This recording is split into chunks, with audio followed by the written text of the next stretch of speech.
Okay. Good afternoon, everyone. I would like to call our regular meeting of May 3rd, 2023 to order. Madam Clerk, we would like to begin with a roll call. Chair Manfor, Here. Vice Chair Duncan, absent. Commissioner Morgan, Here. Commissioner Griffin, Commissioner Nunley, Here. Commissioner Osmani, Here. Commissioner Ramos, Commissioner Ross, Here. Commissioner Sajabu, Commissioner Starks, and Commissioner Wu. Here. Thank you. I believe we have a quorum. So we'll now move on to the public comment section of the agenda. Madam Clerk, please read the public comment description on the agenda. Persons wishing to address the commission on subjects not on the agenda but within the jurisdiction of the commission may do so at this time. The commission cannot discuss or take action on matters not on the agenda for this meeting. Members of the public with questions are encouraged to contact staff before or after the meeting. To speak on an agenda item, please fill out a speaker's card and give it to the clerk. If you are participating in Zoom, use the raise your hand feature or press star 9 on your phone. Speakers are limited to 3 minutes per item. Thank you. We will now move to the consent items on the agenda. Madam Clerk, please read the consent item. Okay. All matters listed on consent are to be approved by one motion unless a commissioner or the public requests that separate action is taken on a specific item. Thank you. Move consent. All right. Moved by Commissioner, wow, I just lost the name. Commissioner Morgan and Commissioner Nunley. Second by Commissioner Nunley. I'm sorry. Second by Commissioner Wu. If there's no objection, we will adopt the motion to adopt the consent items as presented. And hearing that there are no objections, the consent item is adopted. We will now move to the discussion items. But before we do, I would definitely like to thank the staff and the clerk for sending us the links and the information for today's meeting. As always, it was very helpful.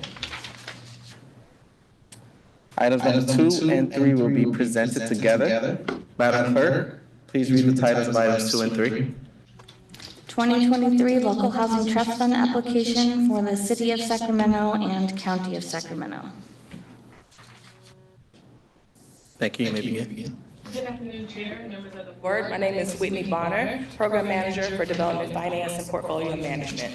I am here requesting approval to submit applications to the Department of Housing and Community Development for local housing trust funds on behalf of the City and County of Sacramento. HCD released a notice of funding availability last month with applications due May 17th. We will be applying for the maximum request of $5 million in the city and $5 million in the county. HCD awards the local housing trust funds to eligible applicants to enhance the local housing trust funds by providing a dollar-for-dollar match. If applications are successful, the additional funds will be used to provide gap financing for projects in both the city and the county. In closing, staff is requesting approval to apply in the next round of HCD funding for the local housing trust fund. And staff is here available for questions. Thank you. Questions from commissioners?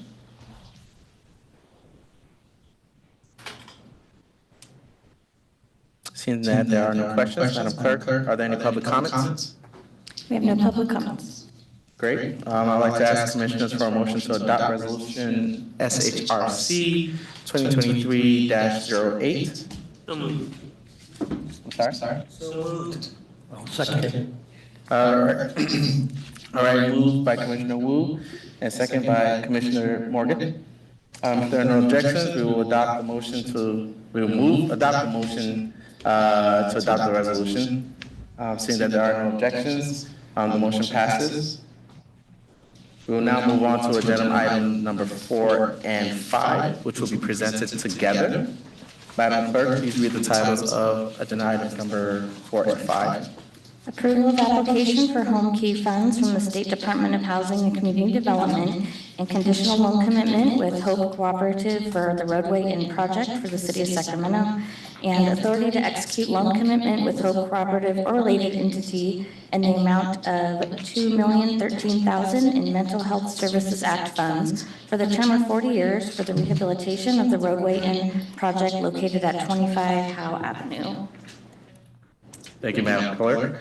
There will be a presentation from staff. Yes, good afternoon, Christine Weichert from Development Finance. But before I give my presentation, I would ask for the video highlighting the Home Key program and projects here in Sacramento be shared with the Commission.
So a little bit about myself. I did grow up out here in Sacramento my whole life. I am a survivor of sex trafficking. I've been unhoused for about 6 to 7 years before this program. Obtaining housing has been a very big goal for me and my family. I do have a 12-year-old beautiful daughter that keeps me level-headed and keeps me fighting and just staying strong.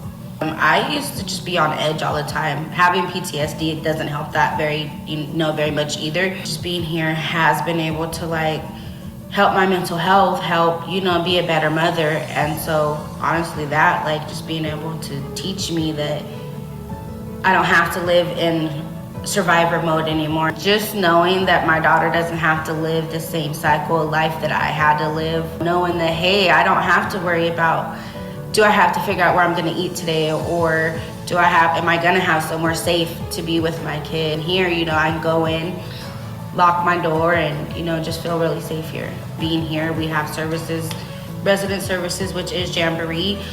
They do help us a lot. Well, I wanna be a child advocate for sex trafficking survivors. So like I said, being here, I am going back to get my high school diploma. So that I can accomplish, my dreams.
guys have given me a chance to restart my life and to become the person that I've always wanted to be. I've always wanted to be somebody that my daughter can look up to.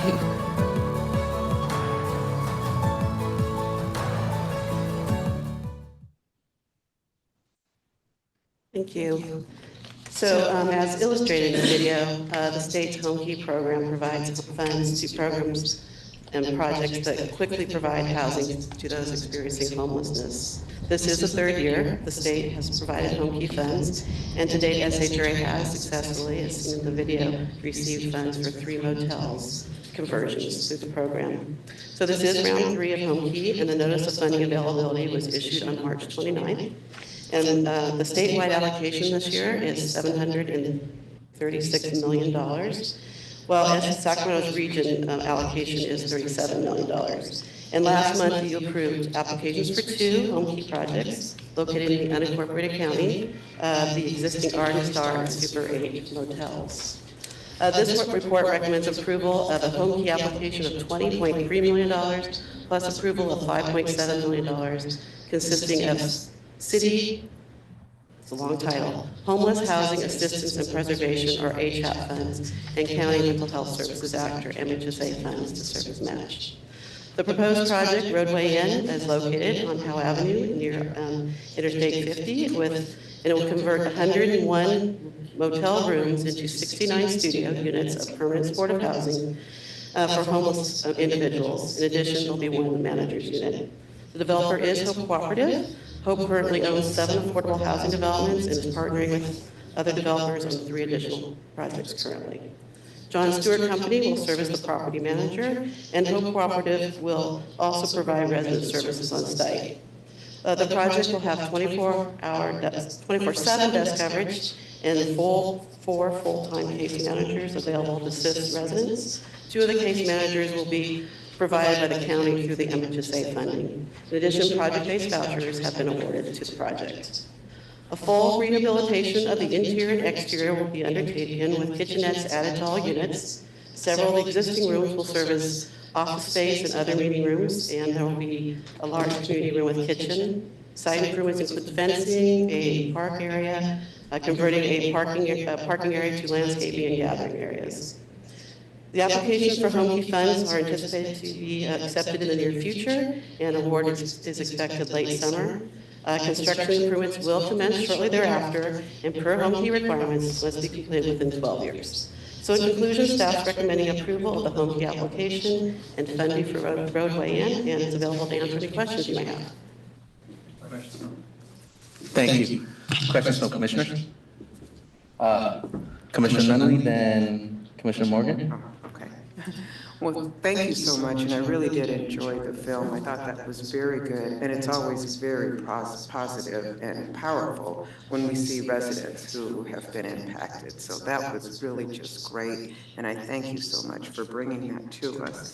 I did have just one question when I looked at the summary here, and I noticed it talked about hard contingency, and when I looked at that number and compared it to construction costs, it looked like it was about 15%, which I thought was a little bit high, but maybe that's what the new normal is. I'm not sure. Could you?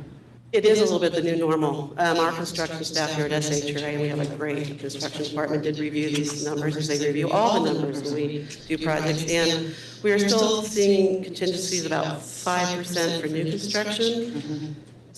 But in 10% used to be the norm for rehabilitation. But with these motels and the unknowns of the motels, plus the increasing cost of construction materials and labor, 15 is what we're recommending right now.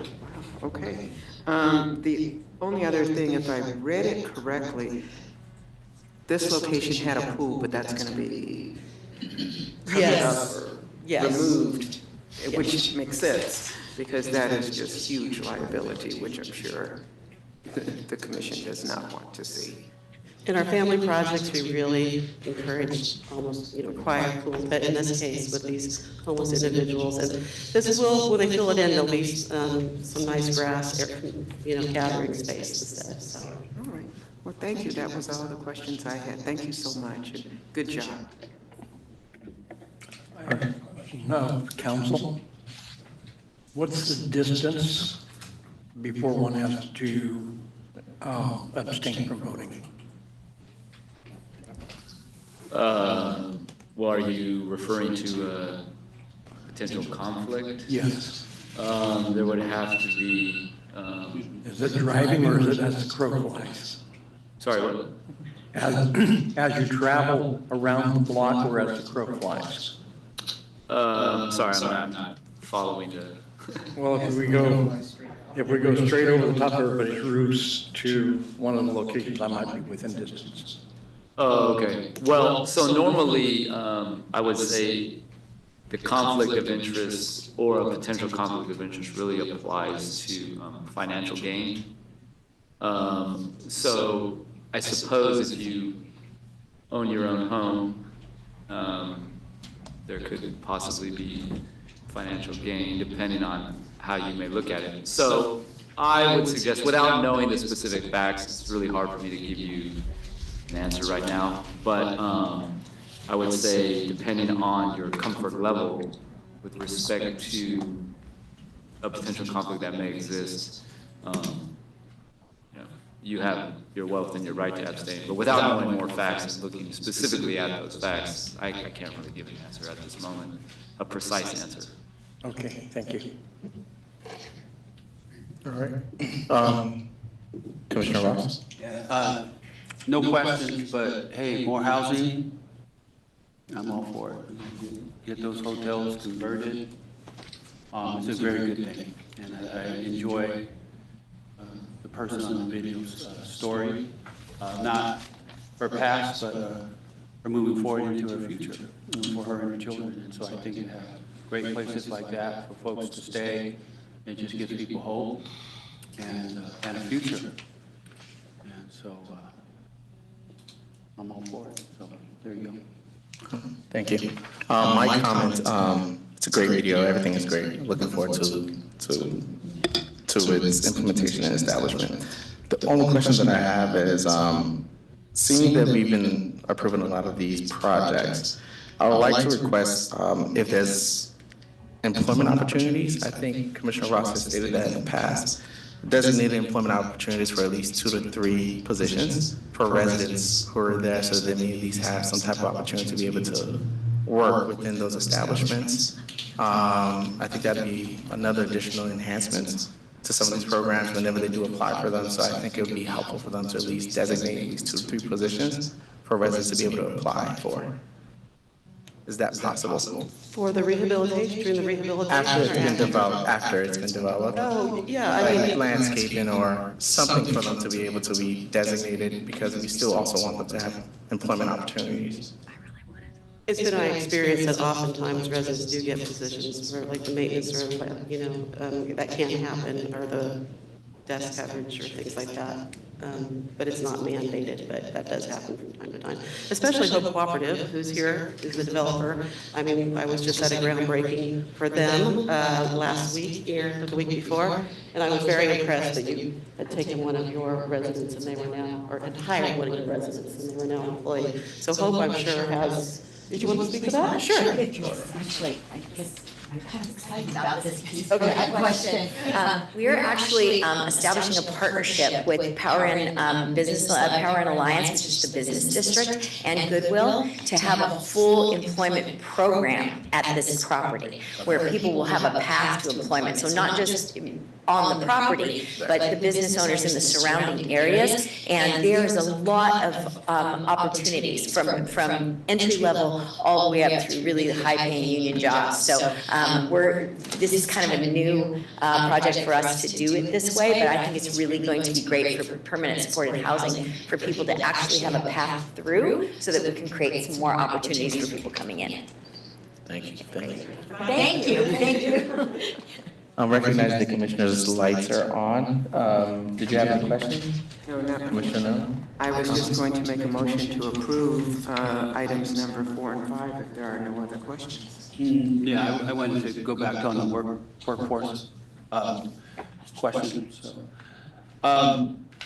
So even on the construction side, are there ways for the construction company, the developer, at least on the, I mean, it may have been answered last month, I can't remember, but the idea would, I think it would be prudent to be able to say, hey, you know, teach folks with OSHA 10, construction skills. There's a lot of entry-level opportunities there, and to mandate that as part of these projects, future ones and current ones. Do we do that? I can't remember. I think we talked about, I was not here. No, Vicki answered. I think we did talk about there are, you know, requirements of our funding is, thank you, Rachel. You know, I think the, you know, section 3 requirements that we do reach out to local hire, I think Michelle's going to add to that. Yes, do they get trained? And I don't know, I'm just trying to recall, I know there was some discussion last time, I apologize. Yes, so that is what the Section 3 requirements are, is for low-income individuals, you know, who are really trying to get into the trades. And so we do work with the contractor to make sure that they reach out and include opportunities for individuals who are looking for work. Right. I assume that's what you're referring to. Or are you talking about the people who will live there? No, I think you answered that. I mean, if we're shelling out money, it would be good to make sure that, you know, some of the folks that could get to work and have an opportunity have that. And, so are they mandated to hire some folks, or at least to consider how does that work? They have to do their best reasonable efforts to do the outreach and to try, you know, and Jim, maybe you can step in here. Do we have some records of folks that do get hired for it? Yes, Okay. we have to do all of the record keeping on those sets.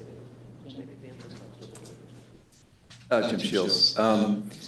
Section 3 is pretty prescriptive in the sense that the developer and the construction people are required to go out to the whole community and advertise for the positions and do their best effort to try to hire people and/or train people. Unfortunately, we cannot be mandated. So there's the HUD and the federal government does not allow a mandate. So we don't have that capability, but we do have a pretty good track record of bringing people in. And as Christine said that, you know, they'll be working with the developer and we'll do everything we can to bring people in. We have a really good track record in trying to bring people in that are Section 3. The residents get number 1 priority, and then the rest of the community gets the second priority. So that's where we are with the Section 3. Okay, that's great. A little more clarification. Thank you. When Jim is talking about residents, he's talking about our public housing residents. Okay. Outreach to our public housing residents for job opportunities. So really, it's on both sides, the construction side through Section 3, and then, as you know, after they're actually there and living there, that's one of the things that they're meeting with their counselor, you know, they're really working with how do they find the different employment opportunities to continue to move on with their progress. And it takes time. Yes. Excellent. Thank you. Thank you. Seeing that we have no other questions, Madam Clerk, are there any public comments? No public comments. All right, and as far as moving the motion to adopt resolution SHRC 2023-09, it's been moved by Commissioner Nunley. Is there a second? Second by Commissioner Wu. No, go ahead. Sorry. Let's take some time, but that's cool. No problem. Second by Commissioner Wu. If there are no objections, we will adopt the motion to adopt the resolution. I'll object. Okay, we have one objection by, I will need to abstain just for the appearances, if nothing else. thank you. Objection and abstain by Commissioner Morgan. I would like to ask Commissioner for a motion to adopt. Okay. And that we have one objection, the motion still passes. Okay. I would like to ask Commissioner for a motion to adopt resolution SHRC 2023-10. As a friendly reminder, this was a combined presentation.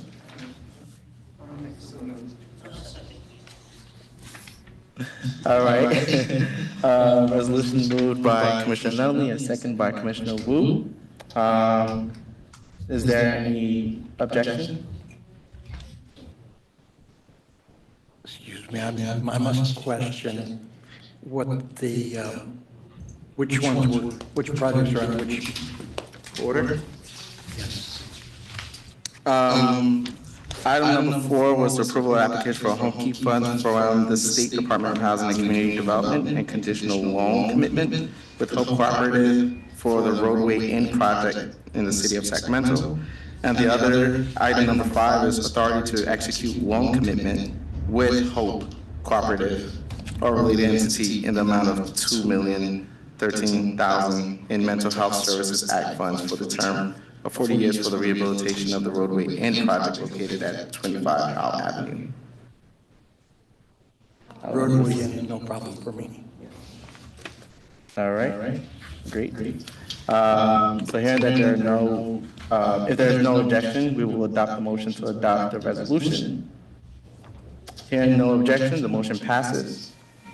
We will now move on to agenda item number 6. Madam Clerk, please read the title of item number 6.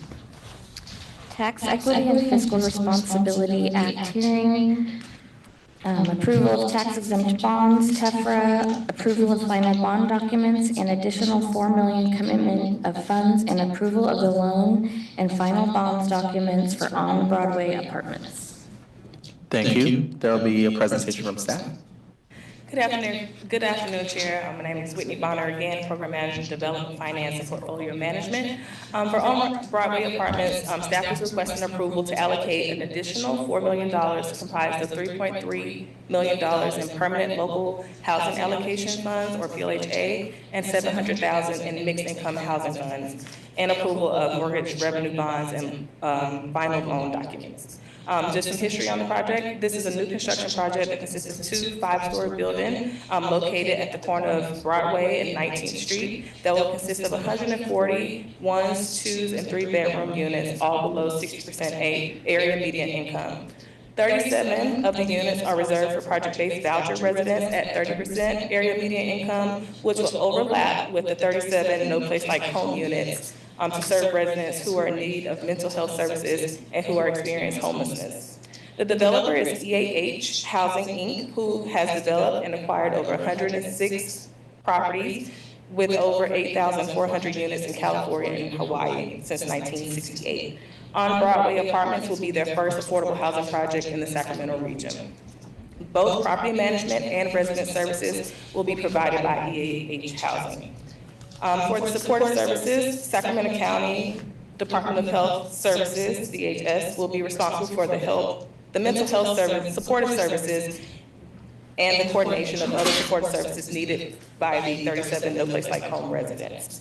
A little more background, in December of 2022, you all approved a total of $3.3 million of home and housing trust funds for the project. The developer is now requesting additional financing in the amount of $4 million to cover an increased cost in raw materials such as wood and concrete. Other funding sources include affordable housing, sustainable communities, tax credits, No Place Like Home, conventional bank loan, and deferred development fee. In November 2022, the developer was successfully awarded low-income housing tax credits and mortgage revenue bonds. In closing, this project's financing is anticipated for closing in mid-May. Therefore, staff is requesting approval of the additional $4 million allocation and the approval of mortgage revenue bonds and the loan documents. Staff is available to address any questions you may have. Thank you for the presentation. Madam Clerk, are there any public comments? We have none. I'd like to open the floor up for commissioners for any questions, recognizing Commissioner Nunley. Thank you very much for that. And I did find it interesting exactly what you did spell out in your presentation, that because of all of this construction costs, things went through the roof, because it looks like, and you guys had a nice detail in here, all of this was approved in 2020.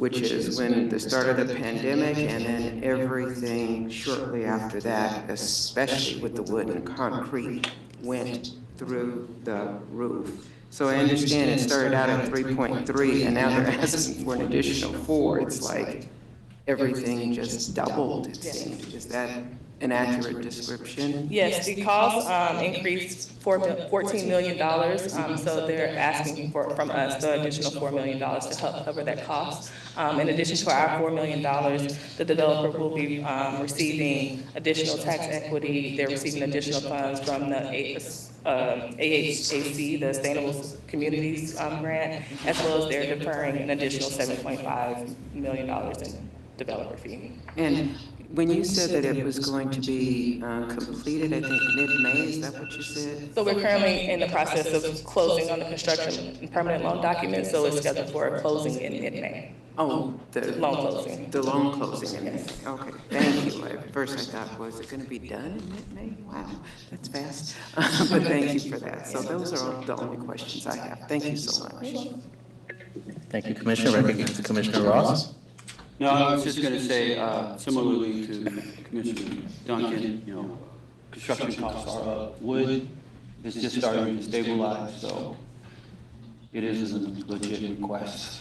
So, yep, that's, I agree. Okay, did you have a question? Okay. I'd like to ask commissioners for a motion to adopt resolution SHRC 2023-11. Motion to accept staff recommendation. I second. Motion by Commissioner Morgan and second by Commissioner Nunley. If there are no objections, we will adopt the motion to adopt the resolution.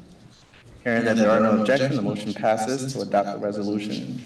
We will now move on to agenda item number 7. Madam Clerk, please read the title for agenda item number 7. 2024 One-Year Action Plan Federal Program Allocation Process Workshop Number 2 for the City and County of Sacramento. Thank you, and there is a presentation from staff. Yes. We have the presentation. Thank you. Good afternoon, Commissioners. My name is Stephanie Green. I'm the Program Manager for Federal Programs at SHRA. And tonight I'll be presenting the second workshop for the 2024 Annual Action Plan and Allocation of Community Development Block Grant or CDBG funds. And as a recap, we kicked off the process for the action plan with workshop number 1 in February, where I provided an overview of the process and eligible activities, as well as examples of past projects in both the city and the county. Following that workshop, we had subsequent workshops at both the city and the county, and then SHRA staff met with the city and county staff to identify potential projects and review them for readiness and eligibility. The purpose of today's workshop, number 2, is to present a draft list of projects and receive input on those projects as well as any new ideas you may have for activities. I'll start by reviewing the estimated allocations and the proposed projects from the city, and then I'll do the same for the county. So as a reminder, we anticipate receiving about $4.5 million in CDBG funding this year in the city. This slide shows an estimate of how we plan to allocate those funds among the various programs. And generally, we'll reserve about the maximum of 15% of entitlement for public services and about 20% of the entitlement for grant planning and admin, and then work backwards from there. So this year, we anticipate allocating about $1.2 million to infrastructure and public facility improvements. So this slide includes the draft list of projects for the city. The first 4 projects were recommended by city staff and have been assessed for eligibility and project readiness. These projects include the Envision Broadway project, which is a complete streets project on Broadway, the Fruit Ridge Road Complete Streets project, Wood Park Community Garden, and Franklin Complete Streets. The following 6 projects after that were recommended by council members, and we're still in the process of requesting additional information on these projects and assessing them for readiness and eligibility. These projects include the South Sacramento Safe Bike Routes Project, the North Point Park Project, Robla Park, Ninos Park, Thelma Park, and the Patio Avenue Project. We also include a line item here that you'll see for funding environmental review for these projects. So in the county, we anticipate receiving about $5.8 million in CDBG funding in 2024. And again, this slide shows how we anticipate allocating that among programs. And we anticipate getting, allocating about $2.3 million from this year's entitlement to infrastructure and public facility improvements. This slide includes the draft list of projects for the county. These were all proposed by county staff and have been assessed for eligibility and readiness. These projects include the North Watt Street Improvements Project, and this is a project located near 3 safe states sites, and it's a street improvement project, or sidewalk improvement project, I'm sorry. Also, the Elkhorn Boulevard Complete Streets Project, the Florin Road Bicycle and Pedestrian Improvements Project, Rosemont Streetlights, Watt Avenue Complete Streets, and improvements to the William B. Pond 88 Fishing Pier. So just to recap, I will review the process moving forward for the action plan. As mentioned, these were our draft list of projects, and over the next couple of months, we'll continue to meet with city and county staff as needed to refine this list with any input we receive tonight. And then in September, we'll return to you with a final list of projects for approval before we return again to the city and the county for their final stamp of approval. And that concludes my presentation. I'm open for any questions and will welcome any ideas or input that you have on projects. Thank you for your presentation. I'll now open the floor for commissioners to provide direction regarding the recommended 2024 Community Development Block Grant Infrastructure and Public Facility Projects, recognizing Commissioner Ross. So, my question is, what is complete street mean? What does that mean? So it depends on the project. It's just the names of the project, but if you have a specific one, I have more project information if you'd like that. But generally, the complete street projects usually include bicycle and pedestrian improvements. Okay, so because the road's there, it's not. Yeah. The complete streets, making it more safe for bicycle. Okay, that's nice. Usually, yes. Another question has to do with Roper Park. With that park, is that going to be, they have a vision, plan for development, do you know, is that, I've been out there before working with them on some projects. Well, not working with them, I held an event there and met with some of the community folks, and they said that, you know, since the beginning of the park design, it never was completed. There's supposed to be some amenities and so forth that were going to be added to it. I was just curious. We had an event out there, and the community president for the community association was perturbed and was hoping that one day that the dream park that they thought was going to get there would actually be completed, and it hasn't happened for a long time. So I thought that was good news to hear that. They work pretty hard and sort of park out there where not a lot of things happen all the time.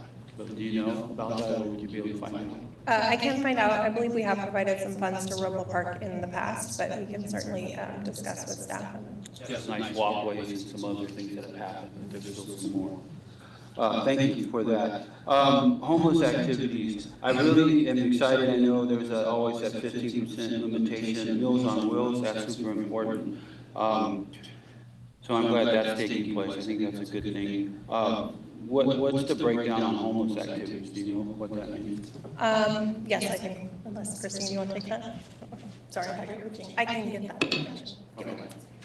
I can tell you, well, Stephanie's looking for specifics. Much of our funding from CDBG goes to funding some of the shelters, like the North Fifth shelter. There's something else you want to add, Stephanie? No, not really. I think we should, that pretty much. Well, I know in the past it was some shelters. Is it including shelters? Yes. Okay. Do you know which one? I can get back to you on that. Okay. North Fifth.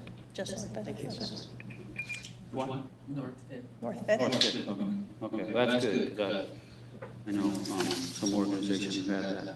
And then I just like the idea for disability, folks that are experiencing disability, so ADA, accessibility is always important, so commend folks on that with the county for recommending that. But, thank you, those are my questions and statements.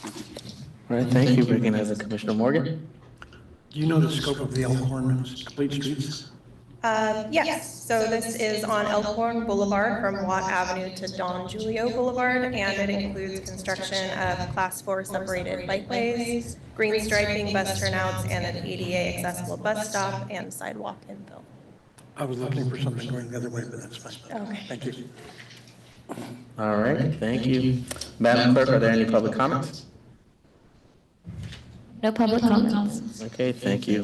We will now move on to agenda item number 8. Madam Clerk, please read the title of item number 8. Rental assistance demonstration 2023 program update. And there will be staff presentation.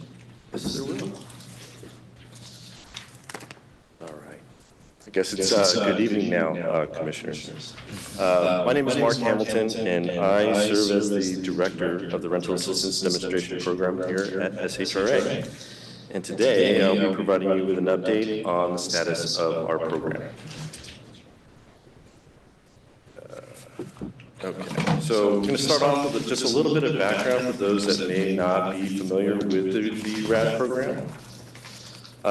This was a program that originates with HUD and was established by Congress in 2012 in order to address a lot of the deferred maintenance that was happening across the board within the public housing department. A lot of the inventory is very old, it's very original, and as such, you know, the year-to-year budgets can't keep up with all the costs associated with keeping those properties running. So what RAD allows is for long-term assistance that isn't reliant on federal funding to come into play by taking private equity investment, leveraging debt, and allowing housing authorities to then sell these properties and perform the necessary rehabilitation efforts they need to do in order to make sure that these units continue to be habitable for at least 20 years. It also allows for tax credits and other development tools that are available in the private sector to develop affordable housing. I think the easiest way to kind of think of RAD is kind of as a bridge between project-based housing and not project-based housing, but public housing and project-based Section 8. It's a mechanism that allows for all this great stuff to happen in order to get that private capital in to develop these properties out. Slide here. So on the slide that you guys can see here, this is what we've done in the first 5 years of RAD. So we really kicked off efforts where we actually started pre-development work in 2019. Previously, the agency had an asset repositioning plan, several versions of them, where starting, I think, in 2018, we had identified RAD as a potential option, whereas previously the amount of revenue being generated through a RAD conversion was not enough to kind of sustain properties. There was a big change in 2018 that happened that allowed for the projects to pencil out. So we jumped on that right away with our RAD pilot project that actually finished construction July 31st, 2021. This was a scatter site project involving both the city and the county, involving families and senior housing.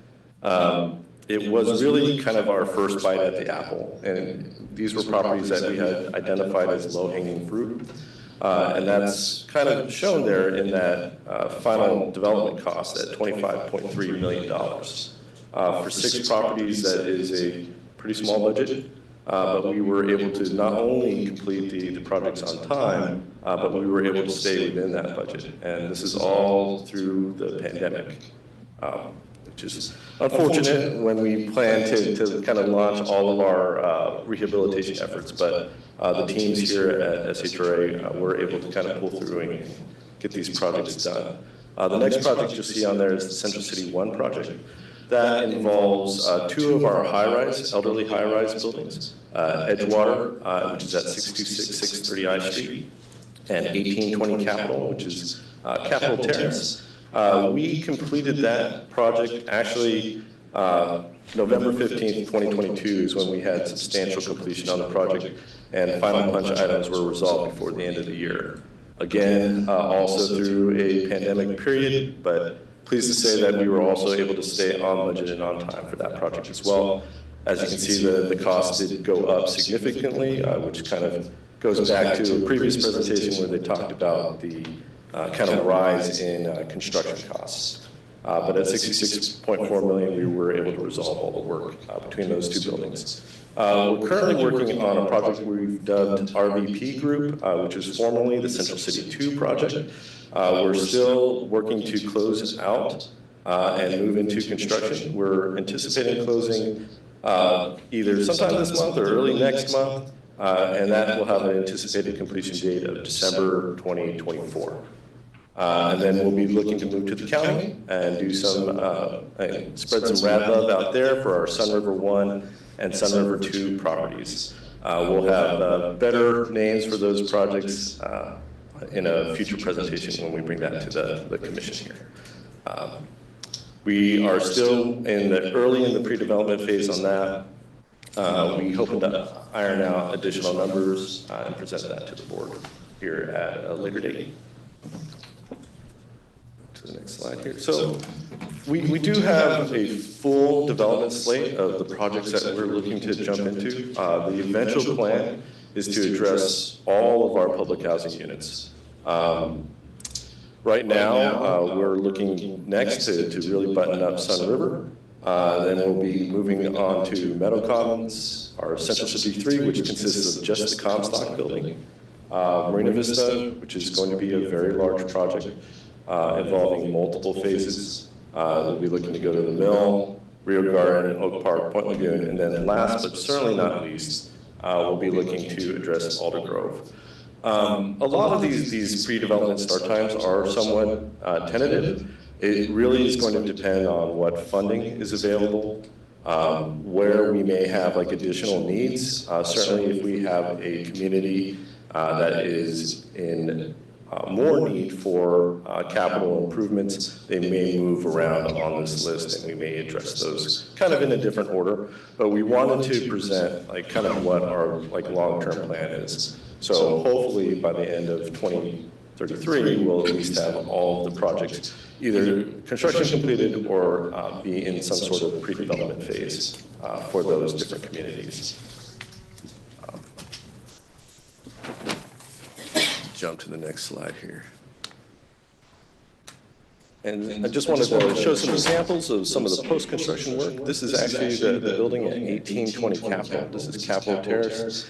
Before that exterior facade was really not great. You had like a pale blue and a lot of debris and it looked really kind of nasty and dirty. But we were able to work with our architect and our general contractor, and the building looks much, much better now. And I'm going to jump right into what our current project is. We're working on that RVP Group project, which consists of 600 I Street, Pine Knoll, and Big Trees. And we're looking to perform some substantial improvements, particularly at 600 I Street. For those commissioners that aren't aware of that building, that is an original new construction building from way back in 1989. And at the time, it was state-of-the-art. It had all sorts of great stuff, had an 80s paint job, nice pink exterior, nice pink interiors, but it hasn't kept up with the times, and we've had constant issues with elevators going down, different issues with different building systems not kind of working out. And this is a 15-story or 16-story building, which is somewhat unique to the public housing inventory. It's our tallest building. It's not public housing, which is also unique, but we're going to be considering, we're doing all of these improvements that we have listed on the board here. So first and foremost is making sure that we have safe elevators for our residents. A large part of the population are disabled seniors. So we want to make sure that those are all working right. Working on security enhancements, so controlled access, getting those improvements done. And then just going throughout the building, replacing finishes, adding building Wi-Fi, and of course, not leaving out ADA upgrades. We want to make sure that we're keeping up with the times and we're making sure that we have all the safety features necessary for not only the units, but the common areas as well. We're also going to show some love to Big Trees and Pine Knoll, which are two of our smaller senior communities, 30 and 29 units respectively. Looking at ADA upgrades there, community room improvements, going throughout the interior and exteriors, really updating those and bringing those into the 21st century. And then, of course, updating all of the necessary building systems. And here's a look at what 600 I Street will look like. We are going to be phasing out the lovely mauve paint scheme that's currently on there, and we'll be upgrading to a more modern scheme that will fit in with the other buildings in the downtown area. And here's a look at 2516 H Street or Big Trees, really going to a more modern palette here. Right now it's a kind of a drab gray, and so bringing a splash of the gold and tan highlights here will really make this building pop. And here is Pine Knoll or 917 38th. This is our exterior design right now. It's kind of Christmas colors with green and red all over the place. So we're going to modernize this color as well. So coming in 2025, pending successful applications to HUD and CTAC, or the California Tax Credit Allocation Committee, we'll be looking at the Sun River 1 and Sun River 2 packages. For Sun River 1, we're looking at Angle, Northcrest, Cook, Sunset, and Piara. And then Sun River 2, we're looking at Chute, Dane, Coloma, El Parque, and Portsmouth. These are all kind of geographically somewhat close in proximity to each other. The way that we have these grouped out is that the underwriting makes sense. These are projects, as of right now, that aren't creating any sort of gaps in the financing. We kind of jumped to Sun River. Historically, it hasn't done well on REACT inspections, which are kind of tied to the HUD standard of property inspections. And then also financially, these properties somewhat underperform. So by bringing in the additional layers of project-based vouchers, we're hoping to kind of boost the revenues up for those communities. And that's the end of my presentation. Happy to answer any questions that you may have. Thank you very much for that presentation. Now open the floor for commissioners if they have any questions. Commissioner Nunley? I just had one question. On the 600 I Street, where you said the improvements include, and you had building Wi-Fi. I was just curious about that. Is that going to be Wi-Fi throughout the building, so residents could use it and everything? Yes, that will be building throughout the building, so they'll be able to access that Wi-Fi in their units. Wow, nice. I like it. Thank you. Oh, you're very welcome. Recognizing Commissioner Ross. Yeah, so I remember when the RAD housing, I think when I first came on board, just a question. So does SHRA still own the building? Do we still own it, or does it get taken over by someone else once and it's moved by Section 8? I'm trying to just remember that. Sure. I don't know if you said that earlier. Did you say that earlier? I did refer to it, but I'm happy to answer the question. Okay. So what happens when we go through a conversion? We enter into a tax credit partnership. So the Housing Authority does give up, it sells its ownership to the new party, which consists of a SHARP entity, which is the Housing Authority's nonprofit entity, and then a limited partner, investment partner. Yeah. So they're no longer fully owned and controlled by the housing authorities. And so, thank you for that. I recall that. So, do each of the properties usually require like a reface every 30 years? When is usually the usefulness of equipment get to that point where you think, hey, this needs a refresh or a replacement? Is that? So the typical standard with like looking at it from a tax credit scheme, they're looking at 20 years. Okay. Yeah, and then when we do what's called a physical needs assessment, we're assessing the properties for on a 20-year basis as well.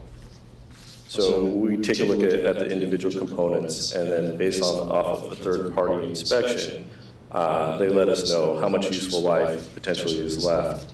And then there's a replacement reserve schedule that's set up based off of when those useful lives end. Okay. Yeah. But it's important to note that the vast majority of our inventory is over 20 years old.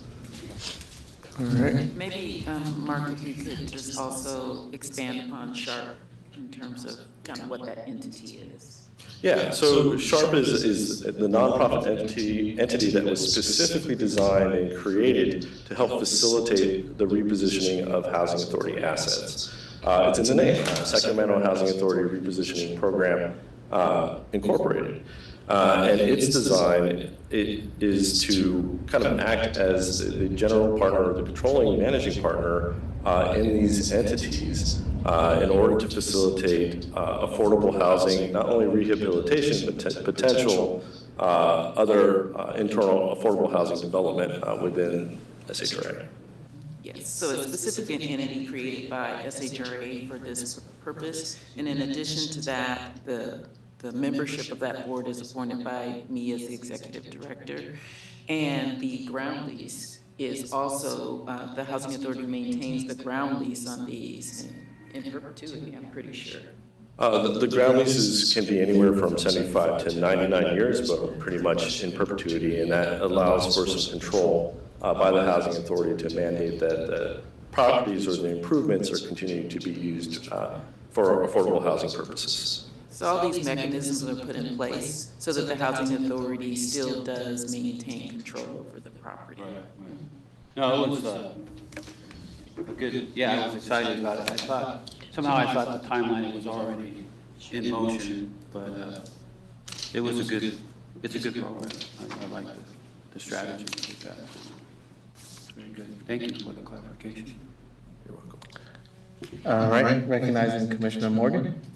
Just want to throw one question out there real quick. Do you know when Capitol Terrace was built? 1971, I believe. One or two, yeah. Yeah, so That's early more 70s. than 30 years, I think. Oh, yeah, for sure. Yes. So where you live? No, I don't. Okay, I know you live in one. I live out in Ardent Arcade. Near one of those motels. So the industry standard is, as Mark said, around 20 years, 15, 20 years.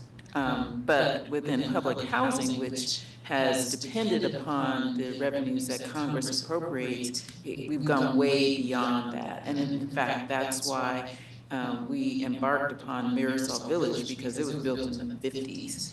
And even though we've done improvements, they've been Band-Aids, it hasn't been the overhaul that public housing needs. And that's where the Rental Assistance Demonstration Program finally allows us the opportunity to do that work. And Marisol Village, which was Twin Rivers, was another opportunity for us to use these different funding sources to do a complete overhaul. Marisol Village is beautiful. I went to that first grand opening. I like it. It's very good. Just for context, the capital funds that are made available to public housing in order to do capital repairs, average on a good year is around $5 million. So you saw the project development costs in that slide, and it wouldn't be enough to even address one property, but the expectation is that it's shared across the full public housing inventory to cover all capital needs. And so, kind of underlines and highlights the needs to find other sources of funds to do the rehabilitation work. All right. Thank you for your presentation. Madam Clerk, are there any public comments? No public comments. Okay, thank you. We'll now move on to the Executive Director's report. Michelle, the floor is yours. Just two things. The next meeting is going to be scheduled for June 7th, so just want to make sure you put that on your calendars. And then speaking of Marisol Village, we are getting ready for the grand opening of Marisol Village. And it will be held on Wednesday, May 31st at 10 a.m. All of the commissioners are invited to attend that celebration. It'll be at 1200 Richards Boulevard.